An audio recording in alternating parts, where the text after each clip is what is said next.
All right, let's take a look at where we left off last time. Now, I have a single waypoint here. These are sort of new, where I added a couple of these others as well as this one. But for now, if I press play, you can see that my character, my NPC, walks to that first waypoint. Let's go ahead and increase the speed just a little bit, back to 5. And there we go. I like that a little bit better. We'll do 3, because it's supposed to be a walk speed. Excellent. Now, I'm going to save that. Now, what I'd like to do is, in my NPC here, is I'd like to create it so that we can store multiple waypoints within this single slot. Now, you might be wondering, well, how do you do that? Because a variable can only hold one thing. And that's where these concept of these things called data structures come into play. And the first data structure we're going to learn about is something called an array. So let's go to Visual Studio and take a look at how we can convert this variable into an array. All right, so here we are back in Unity. And the first thing you want to do is we're just going to add these brackets here. And it's going to give us some errors down here because we've converted something that was a single position to an array, which can store essentially multiple variables.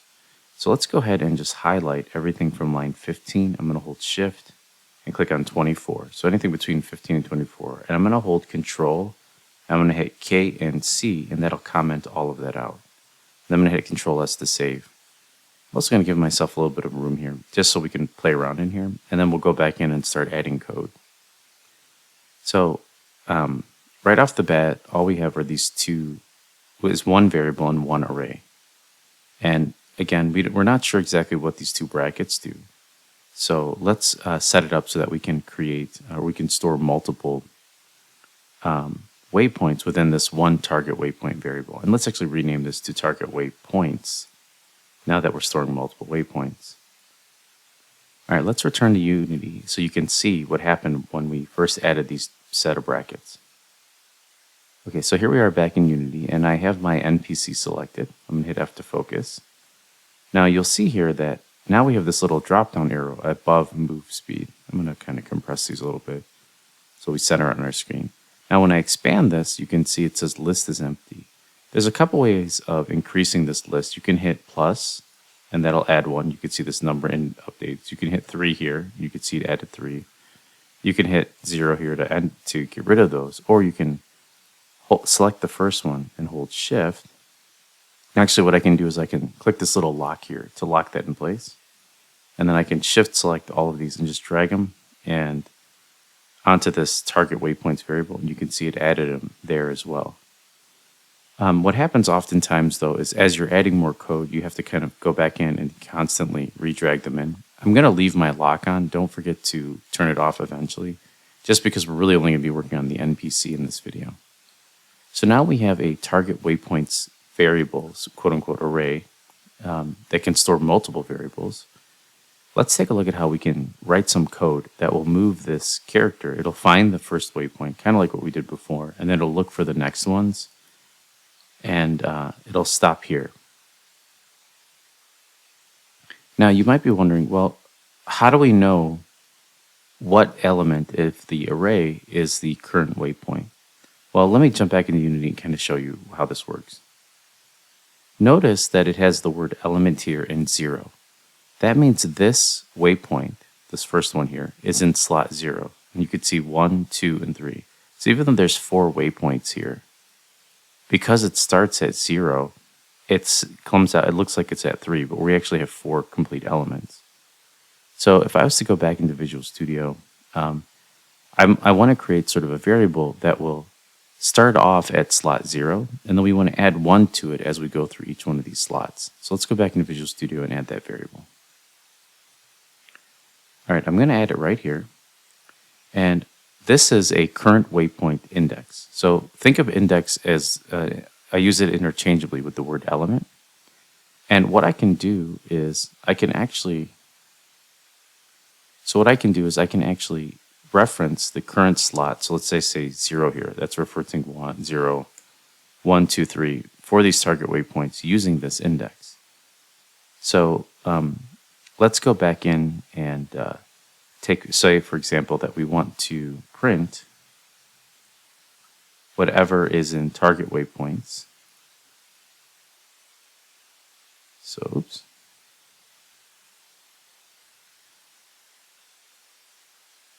All right, so let's print target waypoints, slot 0, and then you can see there's all of these elements here, dot name. So I want to print the name of whatever is in slot 0. And this is going to print it to the console. So let's go ahead and actually let's do this in a for loop. So I'm going to hit tab tab, and I'm going to cut this and paste it in here. And we'll do target waypoints dot length. So this is really just us kind of learning about arrays. See, dot length. We might have to specify a length. I think that's why it was because it was lowercase. So instead of 0 here, I equals 0. So it's starting at I. And what this does is as long as our I is less than, we have 4 elements. As long as it's less than 4, we will add 1 to I, and then it'll print out whatever is in target waypoint slot 0, and then it'll go 1, 2, 3, 4 into the console. So let's go ahead and save this, and let's return to Unity and see this in action. All right, General, I'll hit Control, Shift, and C, but you can go to Windows General, and then go to Console here, and that'll open up our console. Now notice, remember, we did a for loop, and it incremented I by 1.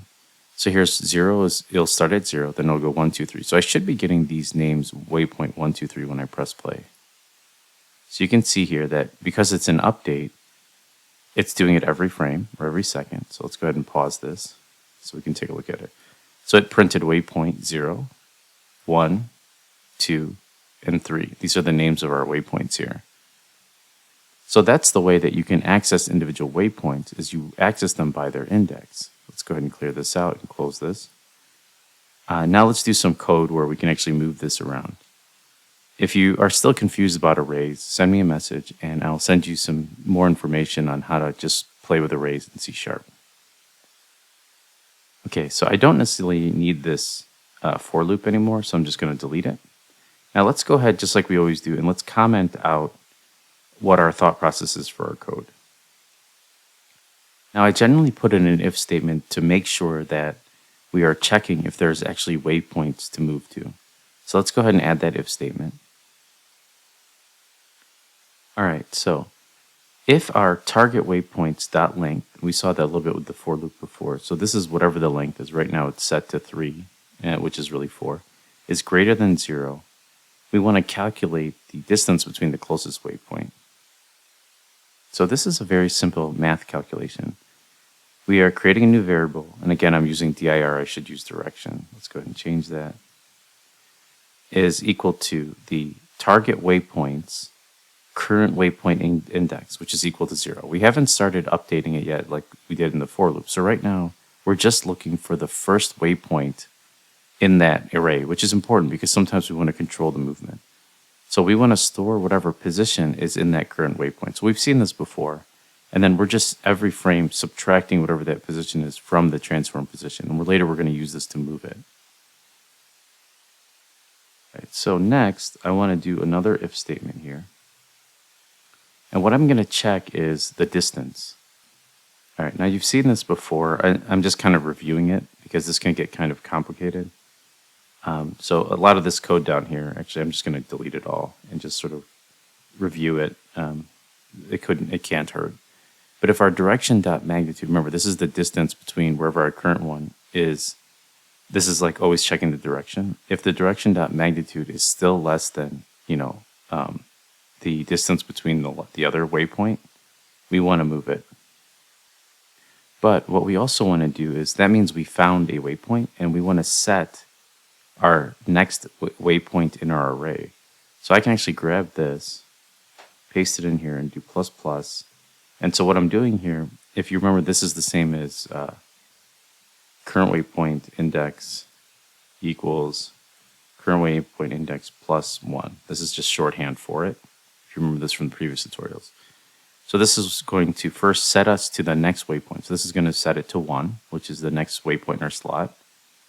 And then we actually want to check the distance too. I think I'm going to add another if statement. If the distance is there, then then we are too far. And I think I also want it to move back. So let's go ahead and write that code out with comments. All right, so if our current waypoint is beyond the last waypoint, then we want to go back to the first waypoint.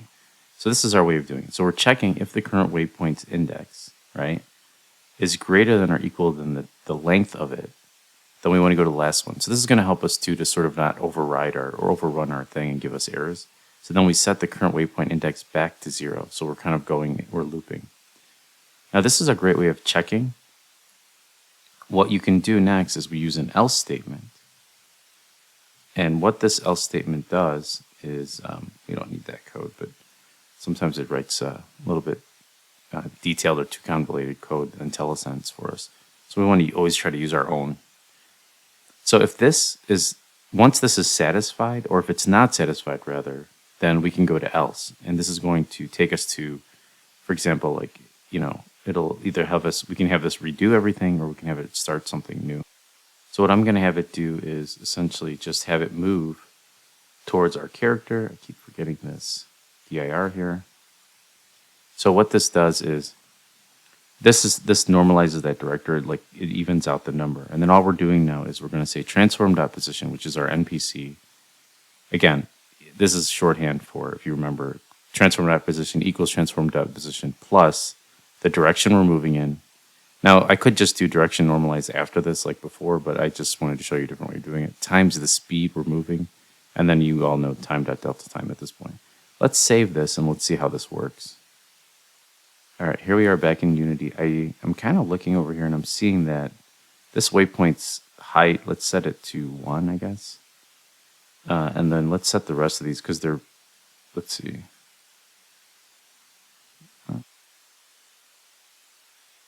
These look a little low to me.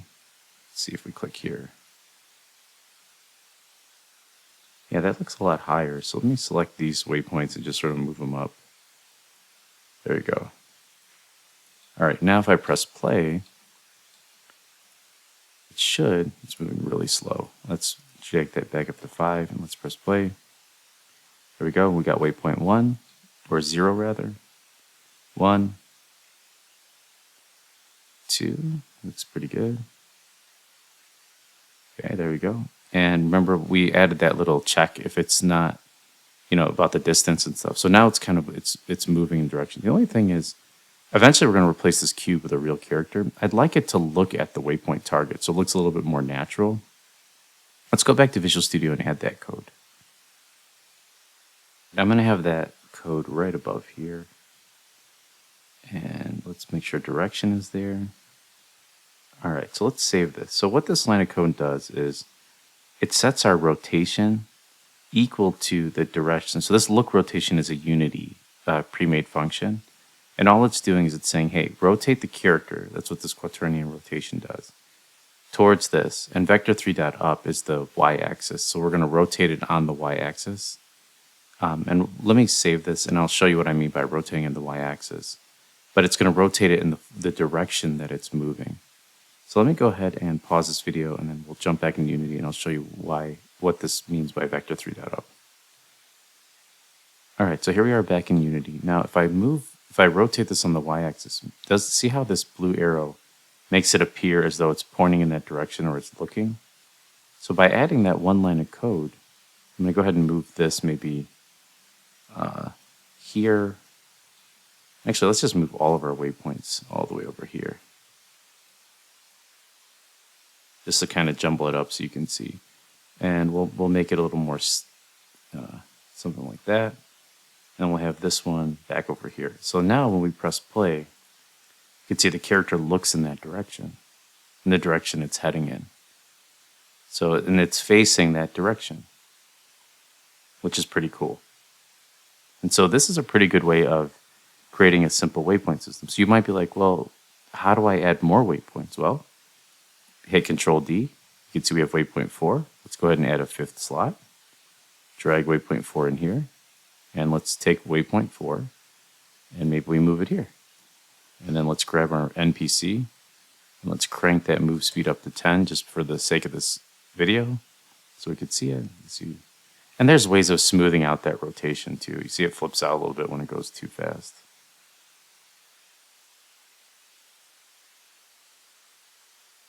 So, all right, that concludes a very simple waypoint system.